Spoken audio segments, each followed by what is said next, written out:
Hi, I am the captain. Who knows which captain I am? I'm going to say something that everyone in the Federation would realise is just a turn of phrase. Hi, I'm random person generated just for this script. I'm going to take offence, because apparently that's funny. Hello and welcome back to another episode of TrekHammer, and today we're talking about the very short trek to skin a cat.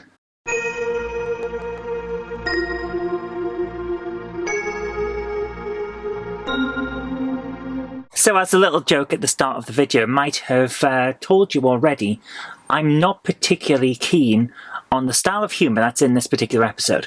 And I want to explain why before we go any further. It basically comes from a bad faith interpretation of anything anyone says.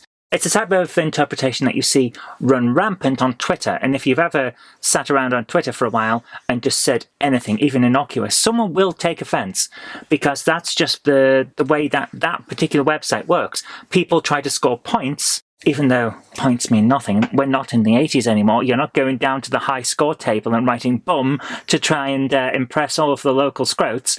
That's not what happens, but people still try to score points, and as a result, it's a very aggressive, very crab bucket-like situation on that site. If you don't know what a crab bucket is, it's the idea that if a couple of crabs are in a bucket and one tries to escape, the other one will grab onto the claw and try and pull that crab back in. It's just, that's the idea. And that's the situation that's on Twitter. Everyone tries to drag everyone down to the lowest point.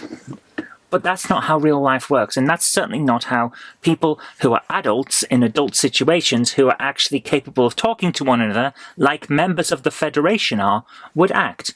They would know that a person saying, there's more than one way to skin a cat, or there's more than one way to fry a fish, or anything like that, would be using an old turn of phrase, perhaps an outdated one, in fact, almost certainly an outdated one, given that Catons and fish people apparently exist in the Federation.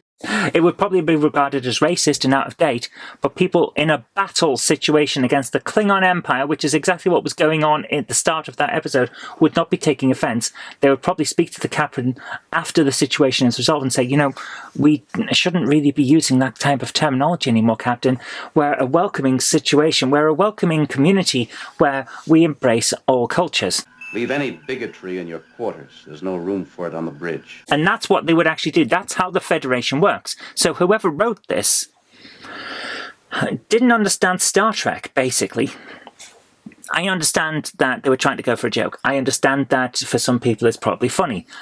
I'm not one of those people. I prefer comedy to not try and essentially set up a villain in order to take that villain down for the purposes of humour. I don't see the point. It's very adversarial, whereas as a comedian myself, my comedy is more observational and making fun of situations rather than making fun of people. I have made fun of people before, and you know what? Some people didn't like it, and that's the problem. I'm making comedy for as many people as I can, and Star Trek is usually trying to bring in as many people as they can. Making fun of people is creating an other, and anyone that fits within that other situation will therefore not be involved with the show and won't like it and won't be brought in. So you always have to take that point of view when you're making a joke. Who are you excluding, and is it possible for them to still enjoy the rest of what you're doing? The answer is often no, because you've excluded them. That's what that was doing.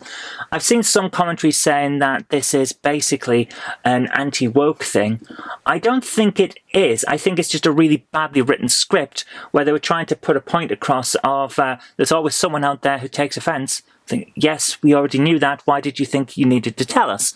That's the kind of situation that I think we've got.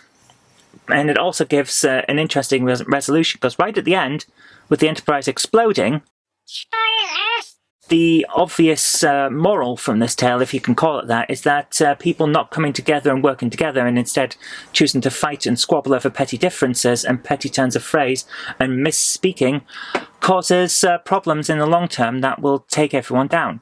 I understand the moral of the thing. I just don't think it's a good story, and I don't think it's a good way of writing it. So from my point of view, it's getting a warp factor of 1.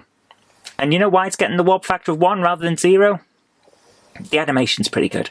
It looks spot on for the time. It's really well produced.